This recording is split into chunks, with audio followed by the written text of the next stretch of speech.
प्रिय विद्यार्थियों, आज हम बीए पार्ट फर्स्ट ईयर का सेकंड पेपर भारत में समाज के अंतर्गत संस्कृतिकरण विषय पर चर्चा करेंगे। इस संप्रत्यय को श्रीनिवास ने विकसित किया है। आज के इस लेक्चर में हम संस्कृतिकरण एक आलोचनात्मक मूल्यांकन इस विषय पे बात करने जा रहे हैं। श्रीनिवास द्वारा प्रतिपादित संस्कृतिकरण संप्रत्यय समाज शास्त्रीय जाति व्यवस्था के परिवर्तन के अध्ययन के क्षेत्र में एक महत्वपूर्ण योगदान है, लेकिन इसकी कुछ सीमाएं एवं आलोचनाएं भी हैं जो योगेंद्र सिंह, मजूमदार, कुप्पूस्वामी, जेटरवर्ग आदि ने की है, जो इस प्रकार से हैं। नंबर 1, सीमित संप्रत्यय। संस्कृतिकरण संप्रत्यय की खोज श्रीनिवास ने दक्षिण भारत के मैसूर प्रांत के छोटे से भाग कुर्ग के अध्ययन के समय की थी। यह संप्रत्यय जाति व्यवस्था के केवल पदमूलक परिवर्तन की ही व्याख्या कर पाता है। इसके द्वारा वृहद भारतीय समाज के सामाजिक परिवर्तन की व्याख्या करना संभव नहीं है। नंबर 2, संप्रत्ययों की पोटली। श्रीनिवास स्वयं इस बात को मानते हैं कि संस्कृतिकरण को एक संप्रत्यय मानने की अपेक्षा अनेक संप्रत्ययों की पोटली मानना अधिक लाभदायक होगा। इन्होंने इसको विषम एवं जटिल संप्रत्यय भी बताया है। उनके अनुसार संस्कृतिकरण विस्तृत सांस्कृतिक प्रक्रिया का केवल एक नाम है। नंबर 3, प्रकार्यात्मक संप्रत्यय। अन्य वैज्ञानिकों के समान हार्पर भी इस संप्रत्यय को एक प्रकार्यात्मक संप्रत्यय मानते हैं। यह ऐतिहासिक संप्रत्यय से बिल्कुल भिन्न है। नंबर 4, संस्कृति के संदर्भ में परिवर्तन।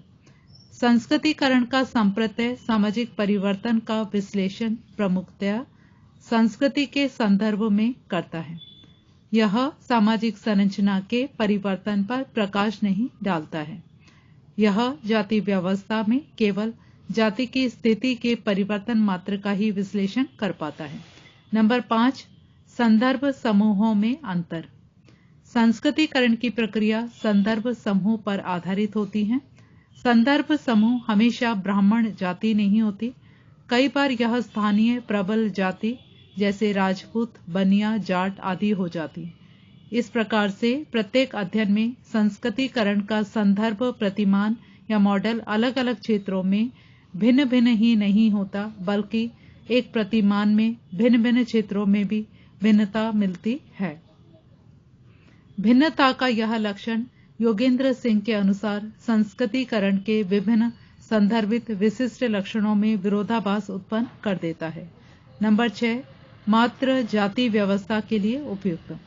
विद्वानों की मान्यता है कि श्रीनिवास की संस्कृतिकरण की रूपावली या मॉडल केवल भारत में जाति व्यवस्था के सामाजिक परिवर्तन के अध्ययन के लिए ही उपयुक्त है।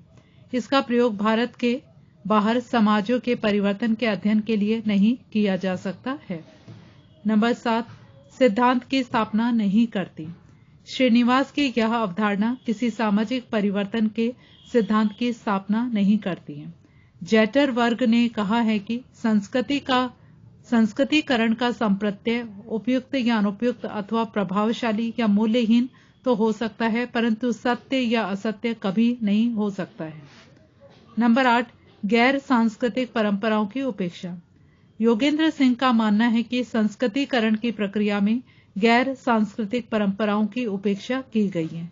इस कारण संस्कृतिकरण का संप्रत्यय भारत में सांस्कृतिक परिवर्तन के वर्तमान और अतीत के पक्षों आदि का विवरण एवं व्याख्या नहीं करता है।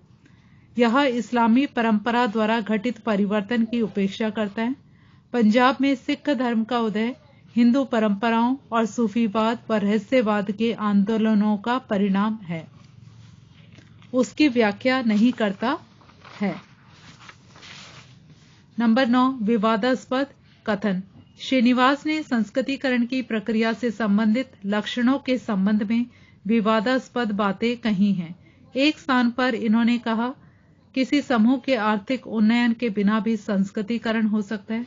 दूसरे स्थान पर इससे भिन्न कथन कहते हुए लिखते हैं, आर्थिक उन्नयन, राजनीतिक शक्ति का संचयन, शिक्षा, नेतृत्व तथा संस्तरण की प्रणाली में ऊपर उठने की अभिलाषा आदि संस्कृतिकरण के लिए उपयुक्त कारण है। इसके अलावा श्रीनिवास ने अनेक स्थानों पर विवादास्पद कथन कहकर इस संस्कृतिकरण के संप्रत्यय को अस्पष्ट, तर्कहीन तथा विवादास्पद बना दिया है। नंबर 10, लंबवत गतिशीलता असंभव। श्रीनिवास की मान्यता है कि संस्कृतिकरण के द्वारा निम्न जातियों की लंबवत सामाजिक गतिशीलता संभव है। निम्न जाति संस्कृतिकरण के द्वारा जाति संरचना में अपनी स्थिति को ऊंचा कर लेती है, परंतु मजूमदार ने इस संभावना की कड़ी आलोचना की है। यही बात निम्न जातियों के संदर्भ में लागू होती है। निम्न जातियां जाति गतिशीलता को एक क्षैतिज गति के रूप में देखती हैं, जबकि ब्राह्मणों और अन्य जातियों ने ऐसी गतिशीलता को ऊपर की ओर चढ़ने के रूप में माना है। ऊर्ध्व आरोहण। जाति गतिशीलता के संबंध में जो कुछ तथ्य प्राप्त हो रहे हैं वे लंबवत गतिशीलता को नहीं वरन क्षैतिज गतिशीलता को व्यक्त करते हैं। अतः यह स्पष्ट होता है कि निम्न जातियां अपनी ही श्रेणी की जातियों में ऊपर उठ जाती हैं, परंतु दूसरे वर्ण की स्तर की जातियों में कभी भी नहीं पहुंच पाती। श्रीनिवास का संस्कृतिकरण केवल क्षैतिज गतिशीलता तक सीमित है, न कि लंबवत गतिशीलता तक, जिसका श्रीनिवास दावा करते हैं। नंबर 11, दुष्कार्यात्मक। संस्कृतिकरण में जाति अग्रिम समाजीकरण करती है। गतिशीलता के अभाव में निम्न जाति संस्तरण में उच्च जाति की सदस्यता प्राप्त नहीं कर पाती, जिसकी वह आकांक्षा करती हैं। गतिशीलता के प्रतिबंधित होने के कारण जाति में असंतोष बढ़ता है। संस्कृतिकरण की प्रक्रिया एक प्रकार से अप्रक्रियात्मक प्रक्रिया है। उच्च जाति वाले कभी नहीं चाहते कि निम्न जाति उनके समान स्तर की परिस्थिति समाज में प्राप्त करे, इसलिए संदर्भ जाति निम्न जातियों को ऊपर उठने नहीं देती तथा उन पर कठोरता का व्यवहार करती हैं, जो मारपीट, आगजनी आदि का रूप धारण कर लेती है। इस प्रकार से संस्कृतिकरण एक अप्रक्रियात्मक, हानिकारक तथा विघटनकारी प्रक्रिया है। नंबर 12, असंस्कृतिकरण।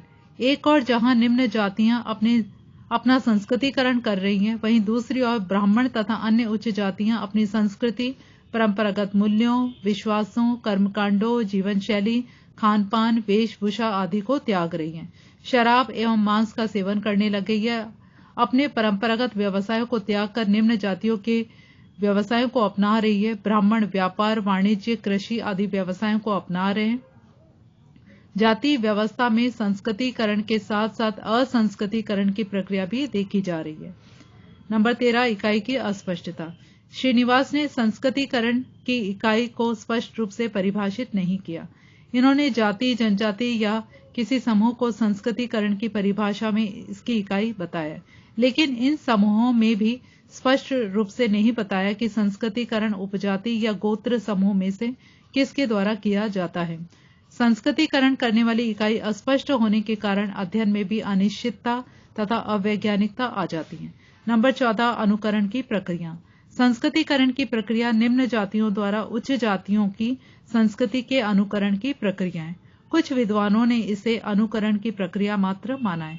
उनका यह भी कहना है कि यह प्रक्रिया पर संस्कृति ग्रहण का ही एक विशिष्ट प्रकार है, जो जाति व्यवस्था में मिलता है। इसे एक अलग नाम देने की कोई जरूरत नहीं है। पर संस्कृति ग्रहण संप्रत्यय ही उपयुक्त शब्द है तथा सब इससे परिचित भी है। नंबर 15, सर्वव्यापकता का अभाव। डीएन मजूमदार ने बताया है कि संस्कृतिकरण की प्रक्रिया सभी स्थानों की सभी निम्न जातियों में नहीं मिलती। कई निम्न जातियां उच्च जातियों की संस्कृति का अनुकरण करती हैं। कई क्षेत्रों में तो उच्च जातियां निम्न जातियों को संस्कृतिकरण से रोकती भी हैं। इस प्रकार से संस्कृतिकरण की प्रक्रिया में सर्वव्यापकता का अभाव मिलता है। धन्यवाद।